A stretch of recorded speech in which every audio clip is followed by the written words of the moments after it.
आज यहां पर मैं चेतावनी दूंगा उस व्यक्ति को जो यहां पर सिटीजनशिप अमेंडमेंट एक्ट के नाम पर फिर से भावनाओं को भड़काने का कार्य कर रहा है। और भाइयों बहनों, मैं इस अवसर पर चाचा जान और अब्बा जान के नैया से कहूंगा कि वे सावधान होकर के सुन लें। अगर प्रदेश की भावनाओं को भड़का करके माहौल खराब करोगे तो फिर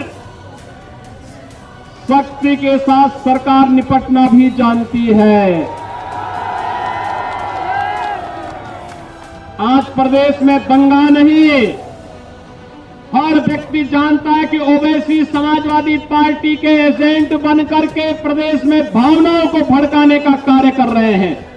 लेकिन उत्तर प्रदेश आज इस दिशा में आगे बढ़ चुका है। अब दंगा नहीं, दंगा मुक्त प्रदेश के रूप में उत्तर प्रदेश की पहचान है।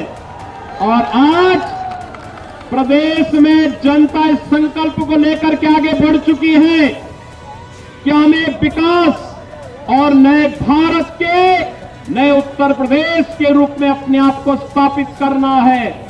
उत्तर प्रदेश में अब दंगों के लिए नहीं, माफियाओं की सरपरस्त सरकार नहीं, माफियाओं की छाती पर बुलडोजर चलाने वाली सरकार आज प्रदेश के अंदर कार्य कर रही है। मैं यहां पर इसलिए आया हूं कि भारत में मुसलमानों के लिए एक और अहम मसला है CAA का। CAA का कानून मुसलमानों के लिए जिंदगी और मौत का कानून है। ये याद रखो मेरी इस बात को।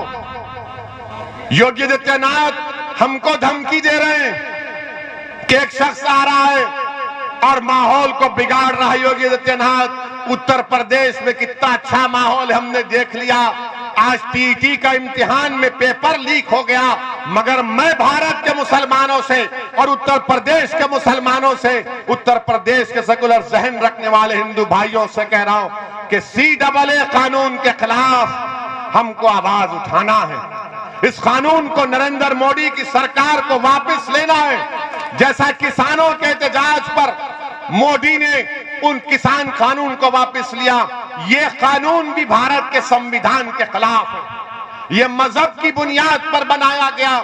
मगर जब मैं इस बात का मुतालबा करता हूं, पूरी पार्लियामेंट में एक तरफ असदुद्दीन ओवैसी भारत के मुसलमानों की आवाज बनकर उनका नुमाइंदा बनने की कोशिश करते हुए, मैं और इम्तियाज जलील ने इस कानून को बीजेपी के 300 एमपीओं के सामने कहा कि जिस तरह गांधी ने उस वक्त के अफ्रीका में सफेद फार्म हुकूमत के गलत कानून को फाड़ दिया था, ओवैसी भी इस कानून को फाड़ता है, इस कानून को रिजेक्ट करते हैं। कहां थी समाजवादी, कहां थी कांग्रेस? जब हमारा कानून हमारे खिलाफ बनता है तो खाली जुमले बोलकर बैठ जाते हैं।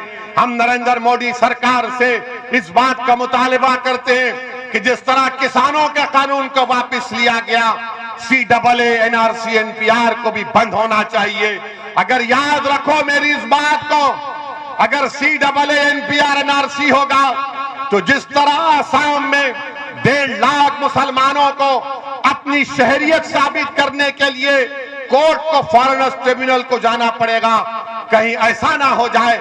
इसलिए मैं आपसे अपील कर रहा हूं कि इस बात पर भी गौर करिए, मुत्तहिद रहिए, अपने वोट का इस्तेमाल करिए और उत्तरला के आने वाले इंतखाबात में मंजलिस की उम्मीद करिए।